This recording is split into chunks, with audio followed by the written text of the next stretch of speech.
पहले तो हमें सबसे पहले तो फंक्शन की डेफिनेशन आनी चाहिए. Function is a relation in which domain must B engaged and does not repeat. It means that it has to conditions. Function के लिए दो कंडीशंस लाजमी है कि बाइनरी रिलेशन, क्योंकि फंक्शन जो होता है वो बाइनरी रिलेशन होता है. बाइनरी रिलेशन डोमेन क्या होती है, उस रिलेशन की सेट पहले सेट के बराबर होती है. सेट ए फंक्शन फ्रॉम, हम यहाँ पे लिख लेते हैं function from A to B. Okay, तो डोमेन क्या होगी, सेट 1 के बराबर, सेट पहले के बराबर हुई. सेट पहला कौन सा है, फ्रॉम ए, तो इस डोमेन ए की होगी. और उसके बाद जो है domain of that relation does not repeat.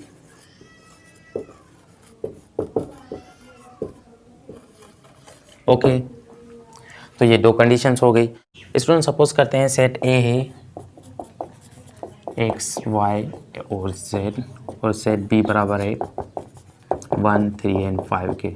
अच्छा स्टूडेंट्स, इसके जो है रिलेशन बहुत ज़्यादा बनेंगे, उनमें से कुछ हम रिलेशन यहाँ पे लिख लेते हैं. अगर रिलेशन 1 लिखा हमने, लिखते हैं अगर x, 1 है और x, 5 है और z, 1 और z, 5. तो ये रिलेशन हो गया रिलेशन 1.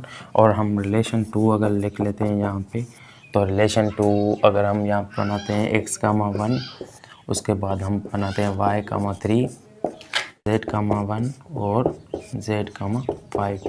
अगर ये रिलेशन 3 ले लेते हैं, उसके बाद रिलेशन 2 है, उसके बाद रिलेशन 3 हम लेते हैं. अगर x, 1 लेते हैं, y, 3 लेते हैं, उसके बाद z, 5 लेते हैं. तो ये हमने 3 रिलेशन ले लिए स्टूडेंट्स. ए क्रॉस बी के 3 रिलेशन ले लिए हमने. रिलेशन 1 है x, 1, x, 5, z, 1, z, 5. Relation 2 x, 1, y, 3, z, 1, z, 5. Relation 3 जो है x, 1, y, 3 और z, 5 है. अगर रिलेशन 1 सेट हमारे क्या है, सेट ए है और सेट दूसरा क्या है, बी है. इसको f is the function from A to B, from set A to set B. तो इसको हम इमेज भी कहते हैं. अगर हमारा सेट है एक्स वाई जेड और दूसरा 1 3, ये है 1 3 5. तो से अगर रिलेशन 1 ले लेते हैं, क्योंकि बाइनरी जो फंक्शन होता है वो बाइनरी रिलेशन होता है. उसके बाद उसकी दो कंडीशन है कि डोमेन आर जो है वो क्या होगी, सेट ए के बराबर होगी. अब अगर इसको हम इसमें शो करते हैं कि एक्स की इमेज है 1, उसके बाद एक्स की इमेज है 5, उसके बाद जेड की क्या इमेज है, जेड की इमेज है 1 और जेड की इमेज है 5. तो अब स्टूडेंट्स इसमें हमें क्या पता, ये इज दिस अ फंक्शन, कि ये फंक्शन है कि नहीं है, कैसे पता चलेगा. हमें पता है कि domain must B engaged. It means that domain जो है, डोमेन ऑफ रिलेशन जो है वो क्या है, ए के बराबर होनी चाहिए. इसमें एक्स तो है, डोमेन है, जेड भी है, वाई नहीं है. मतलब ये कंडीशन, ये क्या है, ये रिलेशन, ये कंडीशन सेटिस्फाई नहीं कर रहा, इसलिए ये जो है ये रिलेशन फंक्शन नहीं है. लेकिन हाँ, हमें तो पता चल गया ये रिलेशन फंक्शन नहीं है. तो इसकी दूसरी कंडीशन भी देख लेते हैं कि दूसरी कंडीशन है ये सेटिस्फाई करता है कि नहीं करता. तो दूसरी जो है इसकी कंडीशन वो क्या थी, डोमेन डज नॉट रिपीट. तो यहाँ पे डोमेन क्या हो गई है, ये जो एक्स है वो उसकी 2 इमेजेस है, मतलब एक्स जो है वो रिपीट हो रहा है. तो इसलिए ये जो है दूसरी कंडीशन भी ये सेटिस्फाई नहीं कर रहा. तो रिलेशन 1 जो है वो क्या है, फंक्शन नहीं है. उसके बाद हम रिलेशन 2 को देख लेते हैं, एक्स. अब रिलेशन 2,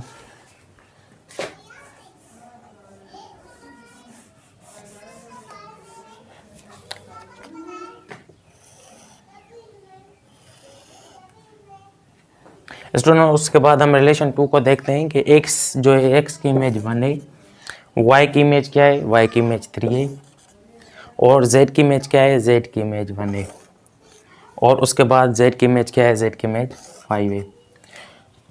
तो हमें मालूम करना है कि ये रिलेशन फंक्शन है कि नहीं है. तो कैसे पता चलेगा, domain must be engage. It means domain of relation is equal ए.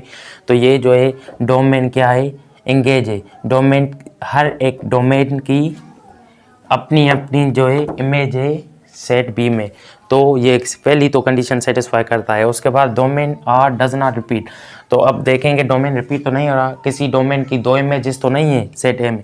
अगर एक्स की एक ही इमेज है, वाई की एक इमेज है, जेड की अब दो इमेज आ रही है, एक 5 आ रही है, एक 1 आ रही है, तो हम इस कंडीशन को भी सेटिस्फाई नहीं करा, तो सेट R2 जो है वो भी रिलेशन फंक्शन नहीं है।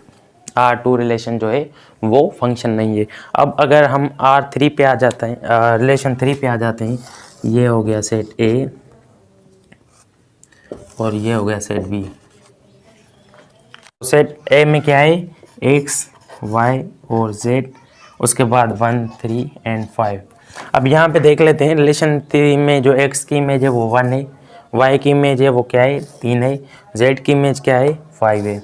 तो ये हो गया ए बी सेट जो है उनकी एक्स की इमेज 1, वाई की इमेज 3, जेड की इमेज 5। अब हम देख लेते हैं कि ये रिलेशन फंक्शन है कि फंक्शन नहीं है। तो कैसे पता चलेगा, पहले तो डोमेन जो है इस रिलेशन की सेट बी होना, सेट ए होना चाहिए। तो डोमेन इस रिलेशन की set A, X B, Y B, Z B, तो सेट ए जो है वो डोमेन है, इस रिलेशन की डोमेन है। तो ये पहली कंडीशन तो सेटिस्फाई करता है। उसके बाद दूसरी कंडीशन है कि जो इसकी डोमेन है वो रिपीट नहीं होनी चाहिए, उसकी दो इमेज नहीं होनी चाहिए। तो एक्स की भी एक इमेज है, वाई की भी एक है, जेड की भी एक है। तो ये जो रिलेशन 3 है उसको हम कहेंगे इट इज़ अ फंक्शन। तो स्टूडेंट्स हमने पढ़ा है, एग्जाम्पल्स भी लिए हैं कि फंक्शन क्या है। Function is a relation in which domain must B engage and does not repeat. Function के लिए हमें दो कंडीशंस जो है वो हमें याद करनी पड़ेंगी कि डोमेन ऑफ रिलेशन जो है वो सेट पहले सेट के बराबर होने चाहिए, सेट ए के बराबर होने चाहिए। If function from A to B, अगर हम कोई भी function from B to A पढ़ेंगे तो क्या करेंगे कि डोमेन ऑफ रिलेशन किसकी होगी, बी की होगी। डोमेन ऑफ रिलेशन बी के बराबर होगा और domain of that relation does not repeat होगा। तो दूसरी कंडीशन में तो कोई फ़र्क नहीं पड़ता, ये आगे पीछे हो। पहले में पड़ता है कि अगर पहला जो भी सेट होगा तो डोमेन हम उसकी लेते हैं, ये क्रॉस प्रोडक्ट में हम पढ़ के आएंगे।